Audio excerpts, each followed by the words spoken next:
கப்பலோட்டி தமிழன் பத்மினி பிக்சர்ஸ் தயாரித்து 7/11/1961 வெளியானது. பாரத நாடு ஆங்கிலேயருக்கு அடிமைப்பட்டிருந்த காலம்.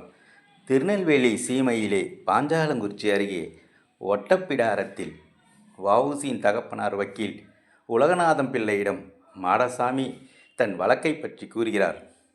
ஆனால் வெள்ளைக்காரனுக்கு பயந்து அதன் வழக்கை யாரும் எடுக்கவில்லை. ஆனால் தன் தந்தையை எதிர்த்து வ.உ.சி. வாதாடி வழக்கில் வெல்கிறார். உலகநாதம் பிள்ளை வ.உ.சி.யை பாராட்டி வெள்ளையரை எதிர்க்காமல் நன்றாக சம்பாதிக்க சொல்கிறார். ஆனால் வ.உ.சி. மனம் தேச விடுதலை தேடியது.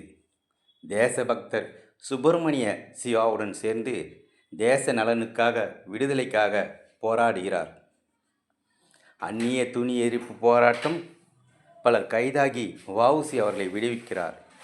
இந்நிலையில் உப்பு மூட்டைகளை கப்பலேற்ற வெள்ளையன் மறுக்கிறான். அதனை கவனித்த வ.உ.சி. சுதேசி கப்பல் கம்பெனியை ஆரம்பிக்கிறார். பாரதியார் இதை இந்தியா பத்திரிகையில் எழுத நிறைய பங்குகள் சுதேசி கப்பல் நிறுவனத்துக்கு சேர்கிறது. கப்பலை வாங்க பம்பாய் செல்கிறார். வ.உ.சி.யை வெள்ளையர்களின் எதிர்ப்பை எதிர்த்து கப்பலை வாங்குகிறார். வெள்ளையர்கள் சுதேசி கப்பலில் ஏற வேண்டாம் என மக்களை தடுக்கிறார்கள். அதனால் வெள்ளையர்கள் கப்பல் கட்டணத்தை பாதியாக்குகிறார்கள். அப்படியிருந்தும் வ.உ.சி. பேச்சை கேட்டு அனைவரும் சுதேசி கப்பலில் ஏறுகிறார்கள். 1,00,000 ரூபாய் லஞ்சம் கொடுக்க வெள்ளையன் முயல்கிறான் கப்பலை நிறுத்து என்று. ஆனால் வ.உ.சி. மறுக்கிறார். மேலும் தடையை மீறி பல போராட்டங்களை சுப்பிரமணிய சிவாவுடன் சேர்ந்து நடத்துகிறார். கோபமுற்ற வெள்ளைய கலெக்டர் விஞ்ச் துரை வ.உ.சி.க்கு 40 ஆண்டும் சிவாவிற்கு 20 ஆண்டும் சிறை விதிக்கிறார். வ.உ.சி.க்கு சிறையில் கொடும் தண்டனை வழங்கப்படுகிறது. செக்கிலிக்க செய்யப்படுகிறார். சுப்பிரமணிய சிவாவிற்கு தொழுநோய் வருகிறது. அதனால் அவரை சீக்கிரமாக விடுதலையாக்கிறார்கள். சில ஆண்டுகள் கழித்து வ.உ.சி. விடுதலையாகிறார். சிறையிலிருந்து வெளிவர பார்த்தால் வெளியே வரவேற்க யாரும் இல்லாதைக் கண்டு மனம் வெதும்புகிறார் வ.உ.சி.